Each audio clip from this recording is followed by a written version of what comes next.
Story time audio ബുക്സിലേക്ക് എല്ലാവർക്കും സ്വാഗതം. മെഴുവേലി ബാബുജി എഴുതിയ നോവൽ വൈറ്റ് ഹിൽ, അധ്യായം 19. എന്താ എന്താ ഇവിടെ? ഭൂപതി പാണ്ഡ്യൻ ആരോടെന്നില്ലാതെ അലറുകയായിരുന്നു. തൊഴിലാളികൾ ഒന്നും മിണ്ടിയില്ല. എല്ലാ കണ്ണുകളും സിദ്ധാർത്ഥനിലായിരുന്നു. എന്നാൽ അവനാകട്ടെ പാണ്ഡ്യൻ്റെ ചോദ്യം അവഗണിച്ച മട്ടിൽ നിൽക്കുകയുമാണ്.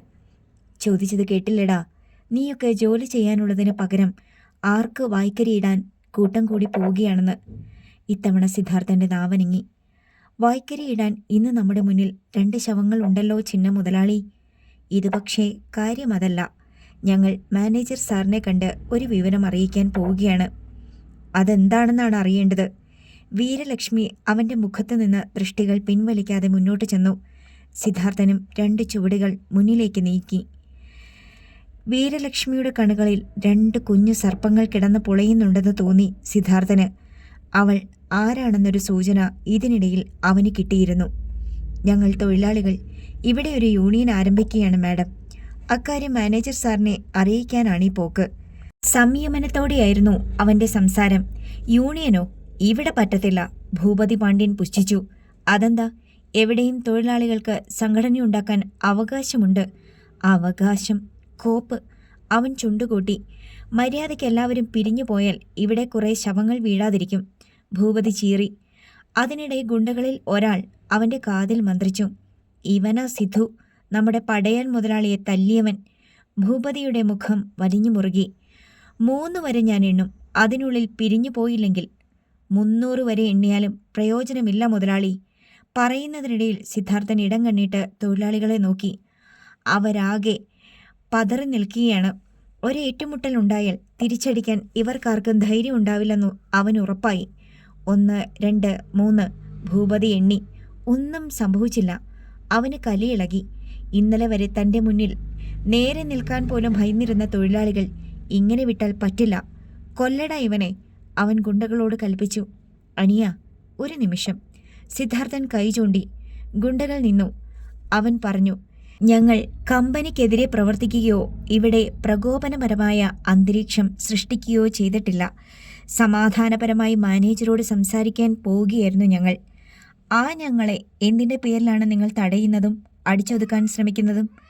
അവൻ ഭൂപതി പാണ്ഡ്യനെയും വീരലക്ഷ്മിയെയും മാറി മാറി നോക്കി. ഞങ്ങൾക്ക് മനസ്സുണ്ടായിട്ട്. മറുപടി പറഞ്ഞത് വീരലക്ഷ്മിയാണ്. പിന്നെ ദുഃഖിക്കേണ്ടി വരും മാഡം. നീ പോടാ. അവർ ഭൂപതിക്ക് നേരെ തിരിഞ്ഞു. എന്താടാ നോക്കി നിൽക്കുന്നത്?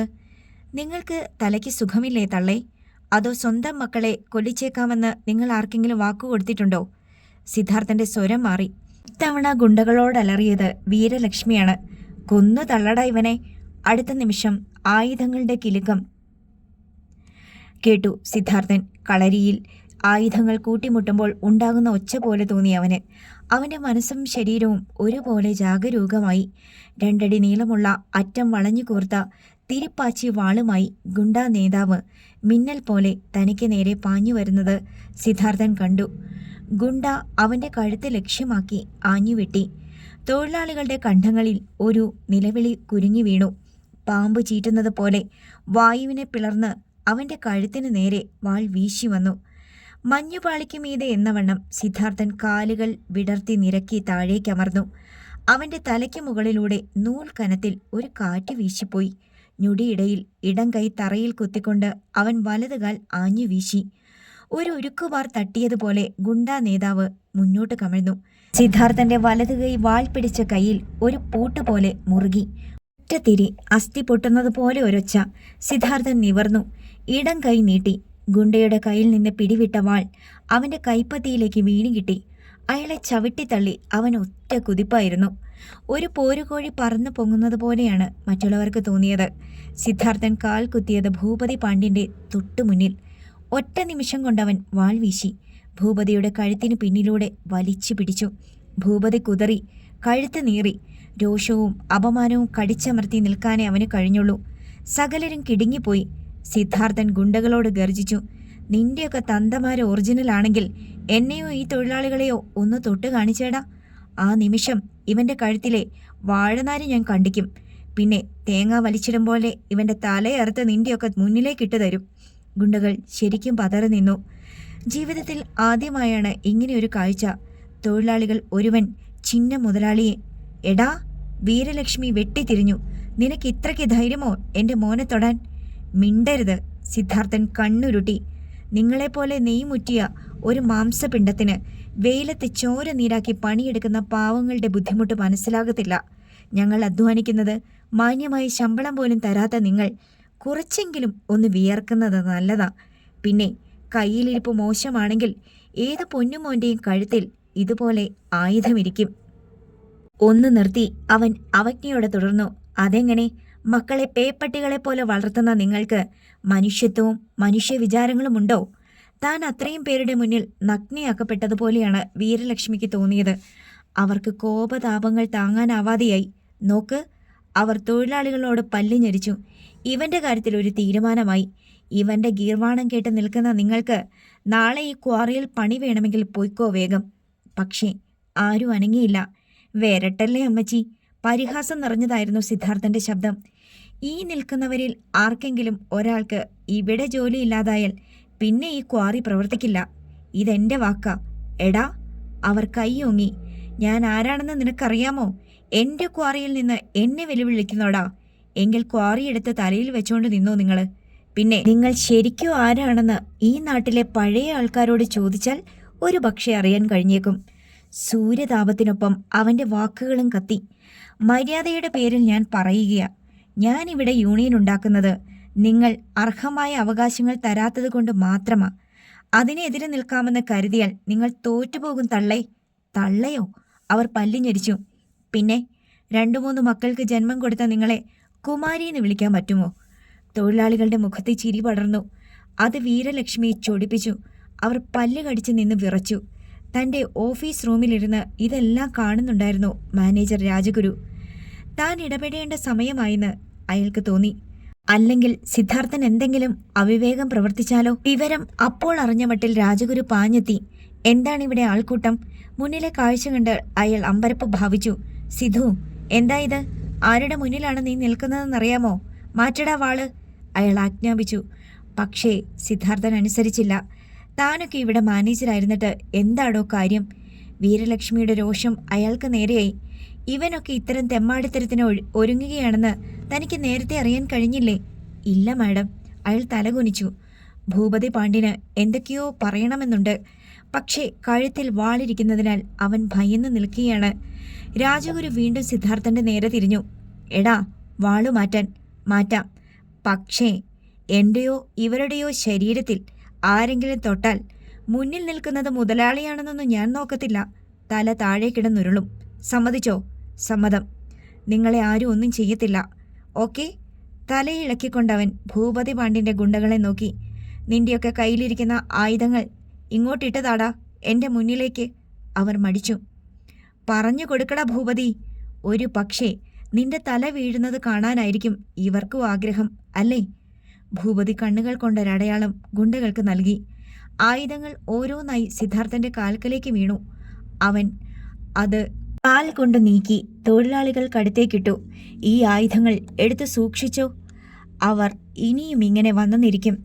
പ്രതിരോധിക്കാൻ നമ്മുടെ കയ്യിലും എന്തെങ്കിലും വേണ്ടേ? തൊഴിലാളികൾ മടിച്ചു നിന്നു. എടുക്കാൻ, അവൻ ശബ്ദമുയർത്തി. സ്വന്തം സുരക്ഷയ്ക്ക് മാത്രമല്ല, നിങ്ങളുടെ അമ്മ പെങ്ങന്മാരുടെ മാനം രക്ഷിക്കാനും ഇത് ഉപകരിക്കും.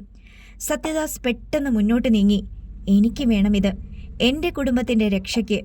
ഏറ്റവും നല്ല വാൾ നോക്കി ഒരെണ്ണം അവനെടുത്തു. അപ്പോൾ അവൻ്റെ മുഖത്തുണ്ടായ ആ ഭാവം, അത് വിവേചിച്ചറിയുവാൻ പറ്റാത്തതായിരുന്നു. അടുത്ത നിമിഷം മുന്നിൽ നിന്നവരൊക്കെ അവയിൽ ഓരോന്ന് സ്വന്തമാക്കി. വീരലക്ഷ്മിയും ഭൂപതി പാണ്ഡ്യനുമൊക്കെ വിളറിപ്പോയി.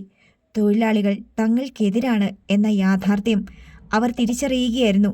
ഇനി സൂക്ഷിക്കണം. സിദ്ധാർത്ഥൻ ഭൂപതിയുടെ കഴുത്തിൽ നിന്ന് വാൾ മാറ്റി.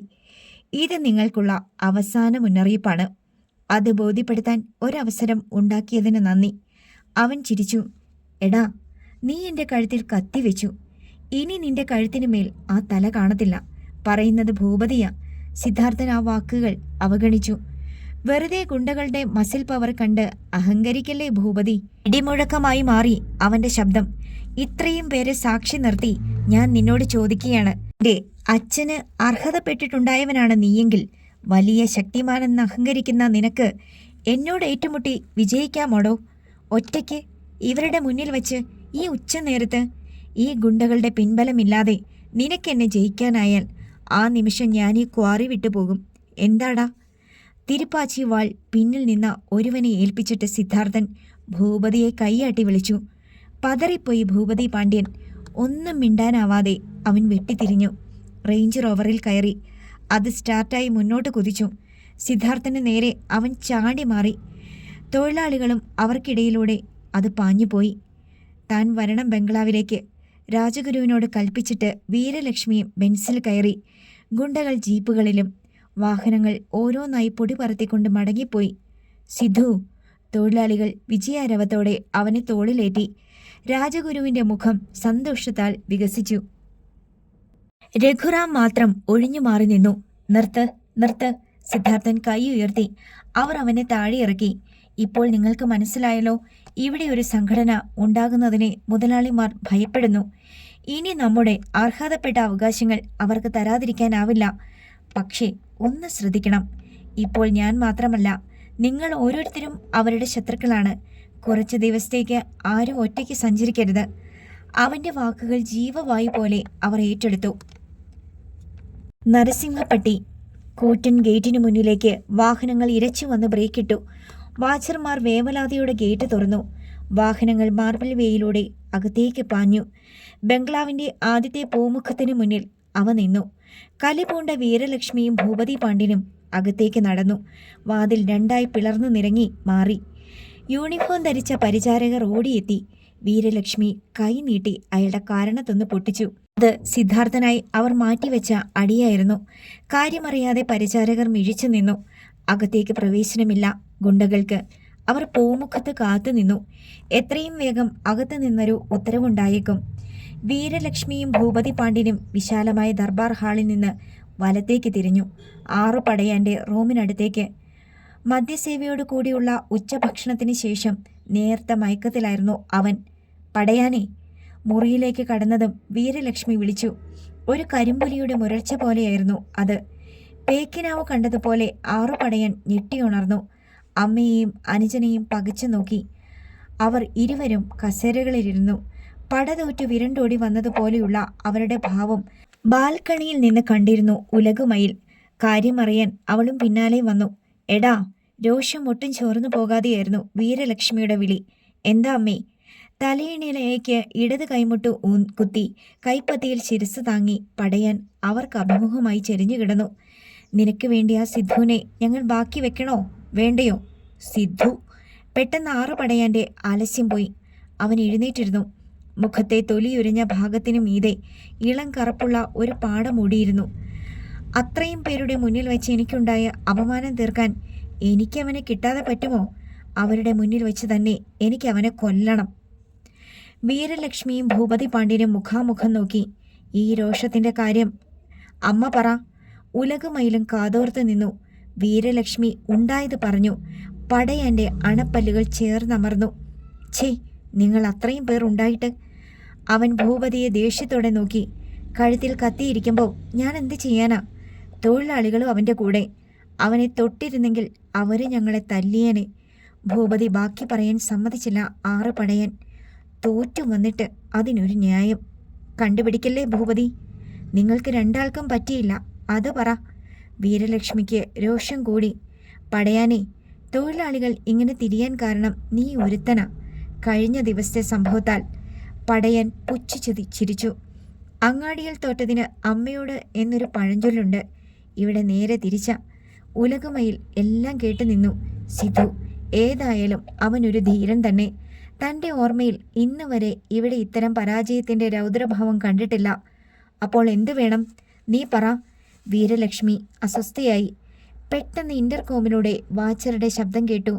മാനേജർ സാർ വന്നിട്ടുണ്ട്. കയറ്റി വിട പടയാന്റെ റൂമിലേക്ക്, വീരലക്ഷ്മി നിർദ്ദേശിച്ചു. 1.5 മിനിറ്റ് കഴിഞ്ഞപ്പോൾ ഭവ്യതയോടെ മാനേജർ രാജഗുരു കടന്നു വന്നു. താനല്ലേടോ അവനിവിടെ പണി കൊടുത്തത്, ഞങ്ങളോട് പോലും ആലോചിക്കാതെ? അത് ലക്ഷ്മിയമ്മേ, പട്ടിണിയും പരിവട്ടവും പറഞ്ഞു വന്നപ്പോൾ അയാൾ പരിങ്ങി. അതുകൊണ്ടല്ലേ ഞങ്ങൾ അപമാനിതരായത്? രാജഗുരു വാക്കുകൾ കിട്ടാതെ നിന്നു. 6 പടയാൻ ചെന്ന് ഭിത്തി അലമാര വലിച്ചു തുറന്നു. അതിൽ നിന്നൊരു സാധനം വലിച്ചെടുത്തു. ഒരു പിരിയൻ മാങ്കൊമ്പ്. പിത്തളയിൽ തീർത്ത ഒരു പിടിയുണ്ടായിരുന്നു അതിന്. ഈ മാൻകൊമ്പ് കൊണ്ട് ഞാൻ എത്ര പേരെ തീർത്തിട്ടുണ്ടെന്ന് തനിക്കറിയാമോ? പ്രയോഗിച്ച ആയുധമേതെന്ന് ഒരാൾ പോലും മനസ്സിലാക്കിയിട്ടില്ല ഇതുവരെ. അവൻ ക്രൂരമായി ചിരിച്ചു. പണ്ട് ധനുഷ്കോടി അങ്കിൾ എനിക്ക് വാങ്ങിക്കൊണ്ടു തന്ന സമ്മാനമായത്. പാകിസ്ഥാനിൽ നിന്ന്. എൻ്റെ രാശി. ഇത്തരം ഒന്നുകൂടിയില്ലേ? രാജഗുരു തിരക്കി. 6 പടയാൻ്റെ മുഖം മങ്ങി. അത് നഷ്ടപ്പെട്ടു. എങ്ങനെയെന്നോ എവിടെ വെച്ചെന്നോ ചോദിച്ചില്ല രാജഗുരു. താനും വരണം എൻ്റെ കൂടെ ക്വാറിയിലേക്ക്. ഇപ്പോൾ സിദ്ധുവിനെ അങ്ങേ ലോകത്തേക്ക് പറഞ്ഞയക്കാൻ. പൊടുന്നനെ വീരലക്ഷ്മി അവൻ്റെ മുന്നിൽ കയറി നിന്നു. നിനക്കവനെ ഒറ്റയ്ക്ക് ഒന്നും ചെയ്യാൻ കഴിയില്ല പടയാനെ. ചതിക്കുഴിയിൽ വീഴ്ത്തണം. പിന്നെ തൊഴിലാളികൾക്ക് മുന്നിൽ വെച്ച് കൊന്നോടാ. വഴി ഞാൻ പറഞ്ഞു തരാം. വീരലക്ഷ്മി എല്ലാവരെയും നോക്കി. രാത്രിയിൽ വേണം അവനെ വീഴ്ത്താൻ. പിന്നെ രാവിലെ ക്വാറിയിൽ തല കീഴായി കെട്ടി തൂക്കിയിടണം. തൊഴിലാളികളുടെ മുന്നിൽ വെച്ച് തല കൊയ്യണം. ആ ആശയം 6 പടയാൻ ഇഷ്ടമായി. തൻ്റെ മുഖത്തെ ചോര വാർന്നു പോകുന്നത് പോലെ തോന്നി രാജഗുരുവിന്. ക്വാറിയിൽ നിന്ന് മടങ്ങി വന്നിട്ടും രഘുറാം സിദ്ധാർത്ഥനോട് കാര്യമായി മിണ്ടിയില്ല. അവൻ്റെ പിണക്കം മാറിയിട്ടില്ലെന്ന് സിദ്ധാർത്ഥന് മനസ്സിലായി. സീമന്തിന് കൊടുത്ത ചായ കുടിച്ചുകൊണ്ട് 2 അപരിചിതരെ പോലെ അവർ വീടിൻ്റെ തിണ്ണയിലിരുന്നു. രഘു, ഞാൻ ഇവിടെ നിന്ന് താമസം മാറ്റുവാൻ തീരുമാനിച്ചു. അവസാനം സിദ്ധാർത്ഥൻ പറഞ്ഞു. ഞാൻ കാരണം നിനക്കോ അമ്മയ്ക്കോ ആപത്തൊന്നും സംഭവിക്കരുത്. രഘുറാം അവനെ തുറച്ചു നോക്കി. നീ ഇവിടുന്ന് പോകാൻ ഞാൻ പറഞ്ഞോ? ഇല്ല. എന്നാലും പോയേ പറ്റൂ. വ്യത്യസ്ത സ്വഭാവവും ചിന്താഗതിയുമുള്ള നമ്മൾ ഒന്നിച്ച് താമസിച്ചാൽ ശരിയാവില്ല. അതുകൊണ്ട് ഞാൻ പോകുക. അവൻ ഗ്ലാസ് തിണ്ണയിൽ വെച്ച് എഴുന്നേറ്റു. രഘുറാം പെട്ടെന്ന് അവൻ്റെ അടുത്തെത്തി. ആ കണ്ണുകളിലോട്ട് നോട്ടം കുത്തി നിർത്തി. എന്നെ എന്താ സിദ്ധു നിനക്ക് മനസ്സിലാകാത്തത്? നഷ്ടപ്പെടലിൻ്റെ വേദന നിനക്കറിഞ്ഞുകൂടാഞ്ഞിട്ടാ. അച്ഛനും പെങ്ങളും പോയിട്ടും ഞാൻ പിടിച്ചു നിൽക്കുന്നത് അമ്മയ്ക്ക് വേണ്ടിയാ. അവനൊന്ന് തേങ്ങി. കമ്പനിക്കാരോട് പകയില്ലാഞ്ഞിട്ടല്ല പ്രതികരിക്കാത്തത്. എനിക്കതിനുള്ള കഴിവില്ലാഞ്ഞിട്ടാ. ഇനി പക്ഷേ ഒന്ന് ഞാനും തീരുമാനിക്കുകയാ. നിന്റെ കൂടെ ഞാനുമുണ്ട്. മരിക്കണമെങ്കിലും ജീവിക്കണമെങ്കിലും. അത്രയ്ക്ക് നിന്നെ ഞാനിങ്ങ് ഇഷ്ടപ്പെട്ടു പോയടാ, ഒരനുജനെ പോലെ. അവൻ്റെ ശബ്ദം പതറി. കൈ ഉയർത്തി അവൻ കണ്ണു തുടച്ചു. രഘു. സിദ്ധാർത്ഥൻ അവനെ തൻ്റെ നെഞ്ചോട് ചേർത്തു. കണ്ണീരിനിടയിലും രഘുറാം പുഞ്ചിരിച്ചു. രാത്രി. റോഡിൽ 6 പടയാൻ്റെ വാഹനവ്യൂഹം ബ്രേക്കിട്ടു. പടയാനും സംഘവും ചാടിയിറങ്ങി. കാട്ടുപന്നികളെപ്പോലെ അവർ ഇരുളിലേക്ക് ഊളിയിട്ടു. നിമിഷങ്ങൾ കഴിഞ്ഞപ്പോൾ രഘുറാമിൻ്റെ വീടിൻ്റെ 2 വാതിലുകളും ഒരേ സമയം ചവിട്ടി തുറക്കപ്പെട്ടു. അടുത്ത നിമിഷം ഹൃദയം പിളരുന്ന നിലവിളികൾ ഉയർന്നു. മുറ്റത്ത് നിന്നിരുന്ന 6 പടയാനിലും സംഘത്തിലുമുണ്ടായി അതേപോലെ ഒരു അലർച്ച. അധ്യായം 20. തൻ്റെ ശിരസിലേക്ക് ശക്തിയിൽ എന്തോ വന്നു പതിച്ചപ്പോഴാണ് 6 പടയാൻ അലറിപ്പോയത്. അടുത്ത നിമിഷം ചുറ്റും നിന്നവരിൽ നിന്നും ഉണ്ടായി അപ്രതീക്ഷിത നിലവിളികൾ. അയ്യോ!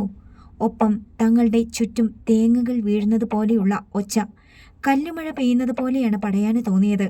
ഒരു വലയിൽ കുരുങ്ങിയതുപോലെ അവൻ തറയിലേക്ക് വീണു. ഇരുളിൽ ഒന്നും വ്യക്തമല്ലെങ്കിലും തൻ്റെ കൂടെ വന്നവരും തറയിലാണെന്ന് മാത്രം അവൻ അറിഞ്ഞു. എഴുന്നേൽക്കുവാൻ നോക്കിയിട്ട് കഴിയുന്നില്ല. പുറത്ത് നെടുകയും കുറുകയും കയറുകൾ കുരുങ്ങുകയാണ്. ദ്രാവിഡ! അവിടെ കിടന്നുകൊണ്ട് പടയാൻ ഗുണ്ടയോടലറി. വായി നോക്കി നിൽക്കാതെ വന്ന് രക്ഷിക്കടാ. എഴുന്നേൽക്കാൻ പറ്റുന്നില്ല സാർ. എൻ്റെ ഒരു കൈ ഒടിഞ്ഞെന്നാ തോന്നുന്നത്. ഗുണ്ടയുടെ ഞരക്കം കേട്ടു. ആർക്കും ഒന്നും അറിയില്ല. തലയിൽ നനവ് തോന്നിയ പടയാൻ കൈ നീട്ടി തടവി നോക്കി. കൊഴുത്ത ദ്രാവകം കയ്യിൽ പറ്റി. പച്ച ചോരയുടെ ഗന്ധവും അറിഞ്ഞു. പെട്ടെന്ന് രഘുറാമിൻ്റെ വീടിന് പുറത്തെ ലൈറ്റ് തെളിഞ്ഞു. പടയാൻ പണിപ്പെട്ട് തലയുയർത്തി. അപ്പോൾ കണ്ടു, കൂടെ വന്നവരൊക്കെ വീടിൻ്റെ തിണ്ണയിലും മുറ്റത്തുമായി കിടക്കുകയാണ്. വല പോലെ ചതുരക്കള്ളികളായി കെട്ടിയിരിക്കുന്ന പ്ലാസ്റ്റിക് കയറുകൾ. മുറ്റം മുഴുവൻ മൂടത്തക്ക വിധത്തിൽ. അതിൽ അങ്ങിങ്ങ് പുതിക്കാത്ത തേങ്ങയോളം വലിപ്പമുള്ള മാർബിൾ കല്ലുകൾ. പടയൻ! പൊടുന്നനെ തിണ്ണയിൽ നിന്നൊരു വിളി കേട്ടു. അവൻ അങ്ങോട്ട് നോക്കി. സിദ്ധാർത്ഥൻ! എന്നെ കൊല്ലാൻ വന്നപ്പോൾ നീ ഇങ്ങനെ ഒരു കെണി പ്രതീക്ഷിച്ചില്ല അല്ലേടാ? കൈകൾ എളിയിൽ കുത്തി നിന്ന് സിദ്ധാർത്ഥൻ ചിരിച്ചു. അവൻ്റെ പിന്നാലെ രഘുവും പുറത്തു വന്നു. ഞങ്ങളൊക്കെ പാവം തൊഴിലാളികളല്ലേ പടയാൻ മുതലാളി. ഭൂമിയിൽ നിന്നെടുക്കാവുന്ന ഇത്തരം ആയുധങ്ങളേ ഉള്ളൂ പ്രതിരോധിക്കാൻ, അവൻ പറഞ്ഞു. 6 പടയാൻ പല്ല് ഞെരിച്ചു. അവൻ്റെ നെറ്റിയിലേക്ക് ചോര ഒഴുകി പടരുന്നത് പടയാൻ അറിയുന്നുണ്ടായിരുന്നു. കള്ളപ്പരുഷകളെ, ഈ ചെയ്തതിനൊക്കെ എണ്ണി എണ്ണി നിന്നോടൊക്കെ ഞാൻ കണക്ക് ചോദിച്ചിരിക്കും. അവൻ കയറിനിടയിലൂടെ കൈ ചൂണ്ടി. ഞങ്ങളുടെ സഹായമില്ലാതെ ഇവിടെ നിന്ന് എഴുന്നേൽക്കാൻ പോലും കഴിയാത്ത നിങ്ങൾ ഇങ്ങനെ വീരവാദം മുഴക്കല്ലേ മുതലാളി. ഇരുളിൽ നിന്നൊരു ശബ്ദം. പടയാൻ്റെ ശ്രദ്ധ അവിടേക്കായി. സത്യദാസ്. അവനും വെളിച്ചത്തിലേക്ക് വന്നു. കോപതാപങ്ങളാൽ പടയാൻ കിടന്നുരുകി. ഈ അപമാനം മറ്റുള്ളവർ കാണാനിടയായാൽ? കയറഴിച്ചു മാറ്റിനടാ ഈ വേഗം. മാറ്റാം. പറഞ്ഞത് സിദ്ധാർത്ഥനാണ്. ഞങ്ങളെ കൊല്ലാൻ വന്നിട്ട് ചുമ്മാതങ്ങ് മടങ്ങിപ്പോയാൽ അത് മോശമല്ലേ? അവൻ മുകളിലേക്ക് കൈ ഉയർത്തി. വരാന്തയിലെ കഴുക്കോലുകൾക്കിടയിൽ തിരികെ വെച്ചിരുന്ന ഒരു വാളൻ പുള്ളിയുടെ കമ്പ് വലിച്ചെടുത്തു. കൈത്തണ്ടയുടെ കനവും 1.5 മീറ്റർ നീളം വരുന്നതുമായ ഒരു കമ്പ്. വാതിൽക്കൽ കിടന്നിരുന്ന 2 ഗുണ്ടകളെ അവൻ നോക്കി. പിന്നെ കമ്പുയർത്തി ആഞ്ഞടിച്ചു. പാമ്പിനെ തല്ലുന്നത് പോലെയായിരുന്നു അത്. കയർ വലയ്ക്കുള്ളിൽ കിടന്ന ഗുണ്ടകൾ പൊളഞ്ഞലറി. അലറാതടാ, പടയാൻ കൽപ്പിച്ചു. ഗുണ്ടകൾ പല്ലുകൾ ഞെരിച്ചമർത്തി വേദന സഹിച്ചു. നിലവിളിച്ച ആളുകൾ കൂടിയാൽ ഉണ്ടായേക്കാവുന്ന നാണക്കേടായിരുന്നു പടയാന്റെ മനസ്സിൽ. അടുത്ത കാലത്തൊന്നും കളത്തിൽ വരാൻ പറ്റാത്ത വിധത്തിൽ സിദ്ധാർത്ഥൻ ഗുണ്ടകളുടെ കൈകാലുകൾ തല്ലിച്ചതച്ചു തുടങ്ങി. രഘുറാമും സത്യദാസും കൂടി ഓരോ കമ്പുകൾ എടുത്തു. അവരും ഗുണ്ടകളെ ആക്രമിച്ചു തുടങ്ങി. പുഴുക്കളെ പോലെ കിടന്നു പൊളയാനേ അവർക്കായുള്ളൂ. അവസാനം സിദ്ധാർത്ഥൻ ദ്രാവിഡന്റെ അടുത്തെത്തി. തണ്ണീർ മുക്കത്ത് വെച്ച് തന്നെ കൊല്ലാൻ ശ്രമിച്ചവൻ, തൻ്റെ കൈപ്പത്തിയിൽ ആയുധം കുത്തിയിറക്കിയവൻ. ദ്രാവിഡ, നിന്റെ കൈകാലുകൾ കൊണ്ടിനി നീ ആരെയും ഉപദ്രവിക്കരുത്. കമ്പുയർന്നു താണു. ചിരട്ട പൊട്ടുന്നത് പോലെ ദ്രാവിഡന്റെ കൈകാലുകളിലെ അസ്ഥികൾ പൊട്ടിച്ചിതറി. അതിനു മുമ്പ് അയാളുടെ നട്ടലിനു മീതെ കല്ല് വീണുള്ള ക്ഷതവും ഏറ്റിരുന്നു. അയാളെ വിട്ട് സിദ്ധാർത്ഥൻ 6 പടയാന്റെ അടുത്തെത്തി. പടയാനെ, 1 2 പരാജയം കൊണ്ടൊന്നും നീ പാഠം പഠിക്കില്ലെന്ന് എനിക്കറിയാം. എങ്കിലും നിന്നെ ഞാൻ ബാക്കി വെക്കുകയാണ്. അതെന്തിനാണെന്ന് അധികം വൈകാതെ നിനക്ക് മനസ്സിലാകും. സിദ്ധാർത്ഥൻ കമ്പ് വലിച്ചെറിഞ്ഞിട്ട് അരയിൽ നിന്നൊരു കത്തി വലിച്ചെടുത്തു. മറ്റുള്ള ഗുണ്ടകളെ രഘുറാമും സത്യദാസും ചേർന്ന് തല്ലിപ്പരത്തി കഴിഞ്ഞിരുന്നു. സിദ്ധാർത്ഥൻ കത്തി കൊണ്ട് പടയാന് മുകളിലെ കയറുകൾ മുറിച്ച് ഇരുവശത്തേക്ക് മാറ്റി. അവയിൽ മത്തങ്ങകൾ പോലെ കല്ലുകൾ ഉണ്ടായിരുന്നു. പിന്നെ അവനെ വലിച്ചു പൊക്കി എഴുന്നേൽപ്പിച്ചു. തലയിൽ നിന്ന് പതച്ചു വരുന്ന ചോരയും മണ്ണും ചേർന്ന് അവൻ്റെ മുഖത്ത് കുഴഞ്ഞൊട്ടിയിരുന്നു. പൊയ്ക്കോടാ, അല്ലെങ്കിൽ വേശ്യ സ്ത്രീക്ക് പിറന്ന നിന്റെ ഈ മുഖം ഏറെ നേരം കണ്ടു നിന്നാൽ എനിക്ക് കലിയിളകും. ഈ തല ഞാനങ്ങ് മുറിച്ചെടുത്ത് കൊണ്ടുപോകും. സിദ്ധാർത്ഥൻ അവൻ്റെ കഴുത്തിന് പിടിച്ചു തള്ളി. പടയാൻ വേച്ചുപോയി. മറ്റു ഗുണ്ടകളെയും മോചിപ്പിച്ചു. നാട്ടുകാരെ വിളിച്ചുകൂട്ടി, നിന്നെയൊക്കെ നാണം കെടുത്തണ്ടെങ്കിൽ വേഗം സ്ഥലം കാലിയാക്ക്. രഘുറാമും ഉച്ചസ്ഥായിയിലായിരുന്നു. എത്രയും വേഗം അവിടെ നിന്ന് പോയാൽ മതിയെന്നേ ഉണ്ടായിരുന്നുള്ളൂ ഗുണ്ടകൾക്കും. കുനിഞ്ഞ ചിരസോടെ 6 പടയാൻ ആദ്യം പോയി. മറ്റുള്ളവർ സ്വയം നടക്കാൻ കഴിയാത്തവരെ താങ്ങിപ്പിടിച്ച് വീച്ചു നടന്നു. ദ്രാവിഡനെ തോളിലേറ്റിക്കൊണ്ടാണ് പോയത്. പരാജിതരായ സൈന്യത്തെ പോലെ. സിധു, നിന്നെ സമ്മതിച്ചിരിക്കുന്നു. രഘുറാം അവനെ കെട്ടിപ്പിടിച്ചു. ഇങ്ങനെയൊരു നീക്കം ഇവരുടെ ഭാഗത്തു നിന്നുണ്ടാകുമെന്ന് നിനക്ക് എങ്ങനെ തോന്നിയടാ? പരാജയപ്പെടുന്ന ശത്രുക്കൾക്ക് വീര്യം കൂടുമെന്നും അവർ എന്തിനും മുതിരുമെന്നുമുള്ള ഒരു പഴയ കണ്ടെത്തൽ മാത്രമാണിത്. അവൻ പുഞ്ചിരിച്ചു. സത്യദാസും അവനെ അഭിനന്ദിച്ചുകൊണ്ട് തിണ്ണയിലിരുന്നു. രഘുറാമിൻ്റെ അമ്മ സീമന്തിനിയെ നേരത്തെ അവിടെ നിന്ന് മാറ്റിയിരുന്നു. സത്യദാസിൻ്റെ കുടുംബം രഹസ്യമായി താമസിക്കുന്ന ഭാഗത്തേക്ക്. രഘുറാം അത്ഭുതത്തോടെ ഓർക്കുകയായിരുന്നു. സിദ്ധാർത്ഥൻ ശത്രുക്കൾക്ക് വേണ്ടി വിരിച്ച വല. കടയിൽ പോയി പ്ലാസ്റ്റിക് കയറുകൾ വാങ്ങിക്കൊണ്ടുവന്നു. പിന്നെ അത് ഒരടി വരുന്ന ചതുരക്കള്ളികളാക്കി. സിദ്ധു വല നെയ്തത് എത്ര വേഗത്തിലാണ്! പിന്നെ അത് ചുറ്റുമുള്ള മരങ്ങളിലൂടെയും വീടിൻ്റെ കഴുക്കോലുകളിലൂടെയും കോർത്തു. അതിൻ്റെ 2 അഗ്രങ്ങളും ഉത്തരത്തിൽ മീതെ കൂടി കടത്തി വീടിനുള്ളിലാക്കി. കയറഗ്രങ്ങളിൽ 2 വലിയ കെട്ടുകളിട്ടു. വാതിൽ പാളികൾക്കിടയിലായി ചേർത്തടച്ചു. കതക് തുറന്നാലുടൻ കയറുകൾ വേർപെട്ടു പോകത്തക്ക വിധത്തിൽ. ഇനി അത് അകത്ത് നിന്ന് മുറിച്ചു കളഞ്ഞാലും ഇതേപോലെ വീണേനെ. തുടർന്ന് തൻ്റെയും സത്യജിത്തിൻ്റെയും സഹായത്തോടെ മാർബിൾ വേസ്റ്റ് കൂട്ടിയിട്ടിരിക്കുന്നതിൽ നിന്ന് ആവശ്യത്തിന് വലിപ്പമുള്ള കല്ലുകൾ ശേഖരിച്ചു. അത് കയറുകളിൽ അങ്ങിങ്ങ് കെട്ടിത്തൂക്കി. ഉത്സവപ്പറമ്പിൽ ഗുണ്ടുകൾ തൂക്കുന്നത് പോലെ ആയിരുന്നു അത്. ഉദ്ദേശിച്ചതുപോലെ തന്നെ കാര്യങ്ങൾ നടന്നു. സിദ്ധാർത്ഥനും ഓർത്തു. തണ്ണീർ മുക്കത്ത് വെച്ച് കായലിൽ നിന്ന് മീൻ പിടിക്കുവാൻ ഒരുപാട് തവണ താൻ വല കെട്ടിയിട്ടുണ്ട്. ആ പരിചയമാണിവിടെ ഗുണകരമായത്. സിധു, രഘുറാം വിളിച്ചു. എന്താടാ? അവനും തിണ്ണയിലിരുന്നു. ഗുണ്ടകളൊന്നും അടുത്തെങ്ങും തിരിച്ചു വരില്ല. പക്ഷെ പടയാൻ അവൻ വരും. നമ്മൾ ഒന്നുകൂടി കരുതിയിരിക്കണം. നാളെ ജല്ലിക്കെട്ടല്ലേ, അതുകൂടി കഴിയാതെ ഇനി ഒന്നും ഉണ്ടാകില്ലെന്ന് നമ്മൾ വിശ്വസിക്കണം. അത് കഴിഞ്ഞ് സിദ്ധാർത്ഥൻ കടപ്പല്ലെന്നമർത്തി നമുക്ക് കാത്തിരിക്കാം. അവൻ വ്യക്തമായ പ്ലാനിങ്ങിലാണെന്ന് രഘുറാമിനും സത്യദാസിനും തോന്നി. ആ നേരത്ത് ബംഗ്ലാവിൽ മടങ്ങിയെത്തിയിരുന്നു 6 പടയൻ. വീരലക്ഷ്മിയും ഭൂപതി പാണ്ഡ്യനും വിവരമറിയുവാൻ കാത്തിരിക്കുകയായിരുന്നു. ചോരയൊലിപ്പിച്ചു വന്ന പടയാന്റെ രൂപം കണ്ടതേ അവർക്ക് കാര്യം ഏതാണ്ട് വ്യക്തമായി. തോറ്റുപോയി ഇത്തവണയും അല്ലേടാ. വീരലക്ഷ്മി മകനെ രൂക്ഷമായി നോക്കി. 6 പടയാന്റെ തല കുനിഞ്ഞു. രക്തത്തിൽ കുരുത്തതാണവൻ. അത്ര വേഗം അവനെ തോൽപ്പിക്കാൻ കഴിയില്ല. വീരലക്ഷ്മി അങ്ങനെ പറഞ്ഞപ്പോൾ മക്കൾ അവരെ തുറച്ചു നോക്കി. അമ്മ എന്താ ഉദ്ദേശിക്കുന്നത്? എനിക്ക് ചില സംശയങ്ങളുണ്ട്. അവനെ കണ്ട നിമിഷം തോന്നിയത്. അവരുടെ കണ്ണുകൾ കത്തി. അമ്മയൊന്ന് തെളിച്ചു പറ. പടയാൻ അസ്വസ്ഥനായി. പറയാം, ഏട്ടൻ കൂടി ഒന്ന് വന്നോട്ടെ, എന്നിട്ട് വേണം എൻ്റെ സംശയം തീർക്കാൻ. അത് കഴിഞ്ഞ് ഞാൻ പറഞ്ഞു തരാം. അവർ വെട്ടിത്തിരിഞ്ഞു പോയി. ധനുഷ്കോടി നാടാർ വരുന്നു. ആ ചിന്ത തന്നെ അവർക്ക് ഊർജം പകർന്നു. 6 പടയാൽ അലമാരയിൽ നിന്ന് ഒരു കുപ്പി മദ്യമെടുത്ത് തലയിലേക്ക് ഒഴിച്ചു. മുളകുപൊടി വിതറിയതുപോലെ തല നീറി. രക്തവും മദ്യവും കൂടിക്കുഴഞ്ഞ് തറയിലേക്ക് ഇറ്റു വീണു. വെളുത്ത മാർബിൾ പാളികളിൽ അത് ചോര ചിത്രങ്ങളായി. നേരം പുലർന്നു. സീമന്തിനി വീട്ടിൽ മടങ്ങിയെത്തിയപ്പോഴേക്കും സിദ്ധാർത്ഥനും രഘുറാമും കൂടി മുറ്റത്ത് നിന്ന് കല്ലുകളും കയറുമെല്ലാം നീക്കം ചെയ്തിരുന്നു. ചോരത്തുള്ളികൾക്ക് മീതെ മണ്ണിട്ടിരുന്നു. സത്യദാസ് രാവിലെ മടങ്ങിപ്പോയി. ഈശ്വര, ഭയപ്പെട്ടതുപോലെ ഒന്നും സംഭവിച്ചില്ലല്ലോ.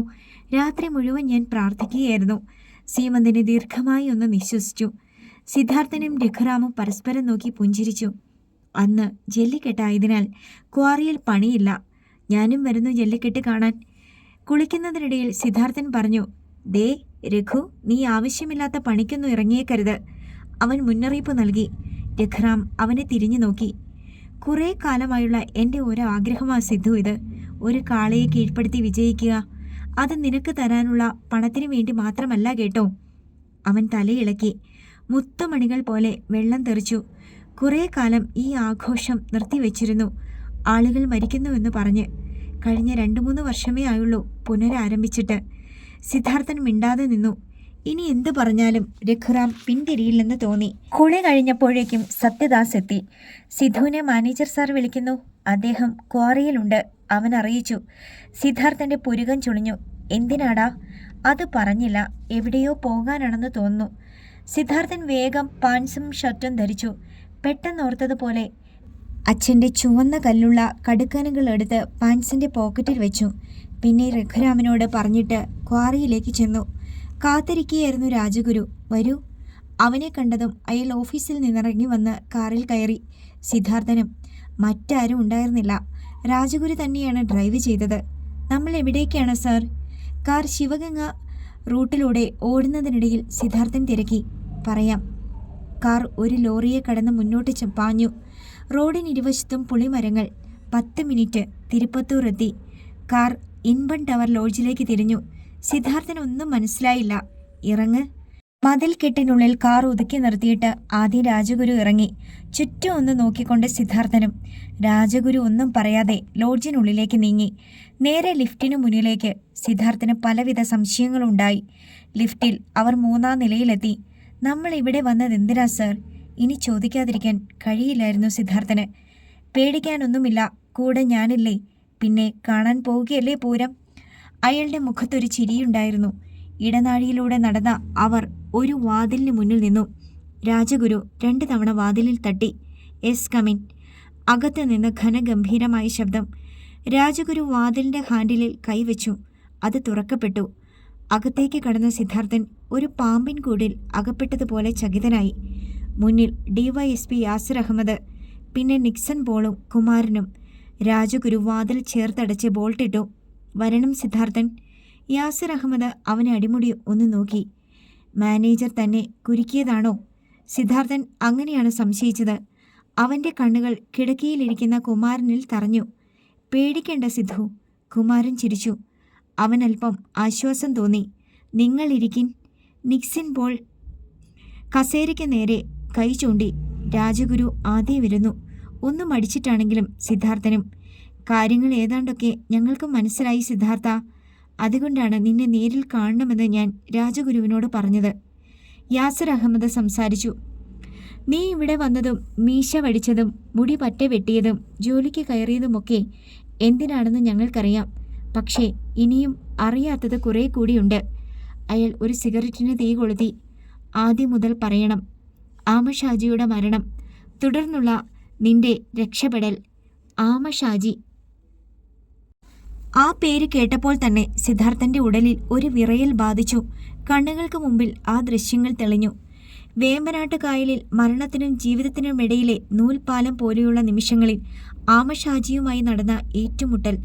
ചെറുത്തുനിൽപ്പിന്റെ അവസാന കുമിളയും പൊട്ടിപ്പോയ തൻ്റെ കഴുത്തിലെ കുരുക്ക് ഒന്നുകൂടി മുറുക്കിയിട്ടാണ് ആമഷാജി ജലപ്പരപ്പിലേക്ക് കൈകൾ തുഴഞ്ഞുയർന്നത്.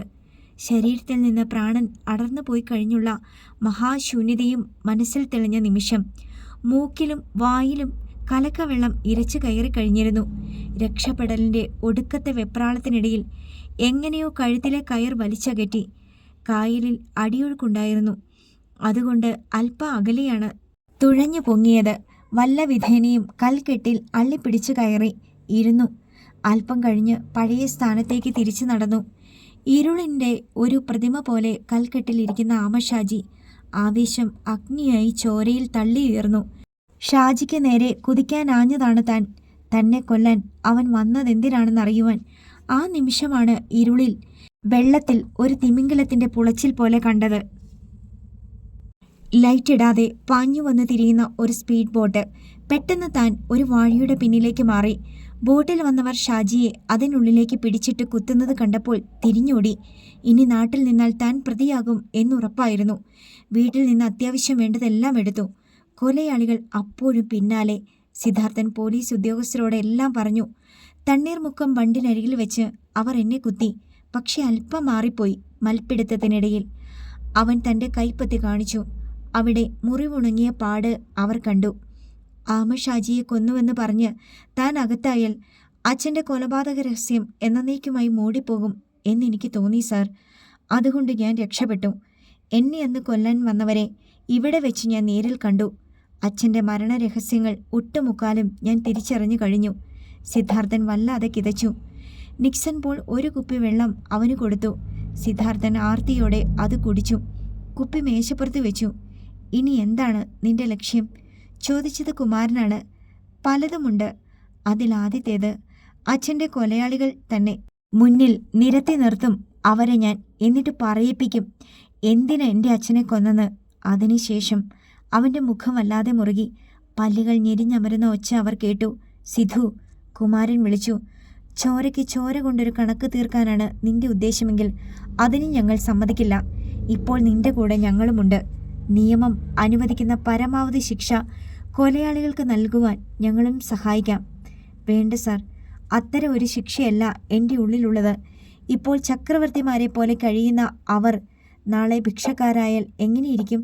അത്തരം ഒരു പ്രതികാരമാണ് എൻ്റെ മനസ്സിൽ. അത്രയും പറഞ്ഞെങ്കിലും സിദ്ധാർത്ഥൻ അതിൻ്റെ വിശദാംശം വെളിപ്പെടുത്തിയില്ല. അവർ കുറേ കൂടി സംസാരിച്ചിരുന്നു. രാജഗുരു വാച്ചിൽ നോക്കി. ജല്ലിക്കെട്ട് തുടങ്ങാനുള്ള നേരമാവുകയാണ്. ഞങ്ങൾക്ക് പോകണം യാസിർ സാർ. അയാൾ എഴുന്നേറ്റു. ഓക്കെ, ഞങ്ങളും പിന്നാലെ വരുന്നുണ്ട്. ഞങ്ങളും ജല്ലിക്കെട്ട് കണ്ടിട്ടില്ല. You are welcome. രാജഗുരു ചിരിച്ചു. അമ്മൻ കോവിൽ പട്ടി മാരിയമ്മൻ കോവിലിനോട് ചേർന്നുള്ള തുറസായ ഭാഗമാണ് ജല്ലിക്കെട്ടിനായി സജ്ജീകരിച്ചത്. മത്സരം നടക്കുന്ന ഭാഗം വലിയ മുളകളും കമ്പുകളും കൊണ്ട് വേലി കെട്ടി തിരിച്ചിട്ടുണ്ട്.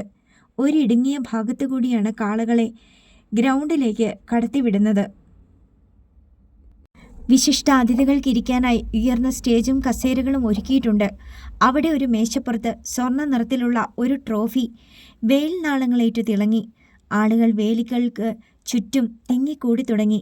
ക്വാറിയിലും ഫാക്ടറിയിലുമുള്ള തൊഴിലാളികളായിരുന്നു അവരിലേറെയും. ഉച്ചഭാഷിണിയിലൂടെ തമിഴിലും മലയാളത്തിലുമുള്ള പാട്ടുകൾ. സമയം കഴിയുന്തോറും ജനത്തിരക്കേറി. സിദ്ധാർത്ഥൻ എത്തുമ്പോൾ മത്സരത്തിൽ പങ്കെടുക്കുന്ന ചെറുപ്പക്കാരുടെ കൂട്ടത്തിലുമുണ്ട് രഘുറാമും. പച്ച ബനിയനും വെള്ള നിക്കറും ധരിച്ചു നിൽക്കുന്നു. സിദ്ധാർത്ഥൻ അവൻ്റെ അടുത്തെത്തി. രഘു, മത്സരിക്കാൻ തന്നെയാണ് തീരുമാനം അല്ലേടാ? ഉച്ചഭാഷിണിയുടെ ശബ്ദത്തിനിടയിൽ വല്ലാതെ ശബ്ദമുയർത്തേണ്ടി വന്നു സിദ്ധാർത്ഥന്. രഘുറാം തലയാട്ടി. പാട്ടിൻ്റെ രൗദ്ര താളത്തിനനുസരിച്ച് അവൻ്റെ കാലുകൾ ഇളകുന്നുണ്ടായിരുന്നു. സത്യദാസും വന്നു. ഒരു ചുവന്ന ബനിയനും പാൻസുമായിരുന്നു അവൻ്റെ വേഷം. ഈ ചുവപ്പും കൊണ്ട് നീ മുന്നിലെങ്ങും വന്ന് നിന്നേക്കരുത്, രഘുറാം മുന്നറിയിപ്പ് നൽകി. അതെന്താടാ ചോദിച്ചത് സിദ്ധാർത്ഥനാണ്. ചുവപ്പ് കണ്ടാൽ കാളയ്ക്ക് ഭ്രാന്തിളകും. ഏയ്, സിദ്ധാർത്ഥൻ തർക്കിച്ചു.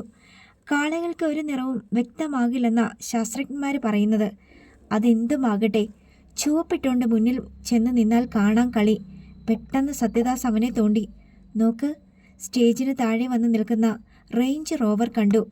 അതിൽ നിന്ന് ആദ്യം ഭൂപതി പാണ്ഡ്യൻ ഇറങ്ങി. പിന്നാലെ 6 പടയൻ. തലയിലെ മുറിവ് കാണാതിരിക്കാൻ അവനൊരു തൊപ്പി വെച്ചിരുന്നു. വീരലക്ഷ്മിയും ഉലകുമയിലും അവസാനം ഇറങ്ങി. ആളുകളുടെ ആരവങ്ങൾക്കിടയിലൂടെ അവർ സ്റ്റേജിലേക്ക് കയറി. തൊട്ടു പിന്നാലെ രാജഗുരുവിൻ്റെ ബെൻസ് കാർ എത്തി. പട്ടമ്മാളും മണിമൊഴിയും ഉണ്ടായിരുന്നു അയാൾക്കൊപ്പം. അവരും സ്റ്റേജിലേക്ക്. പിന്നെയും ചില പ്രമുഖരും എത്തി. മുൻനിരയിലെ ഒരു കസേര മാത്രം സ്റ്റേജിൽ ഒഴിഞ്ഞുകിടന്നു. അവസാനം വന്നവർ ഇവിടുത്തെ പ്രമാണിമാരാ. അവരുടെ കാളുകളും മത്സരത്തിനുണ്ട്.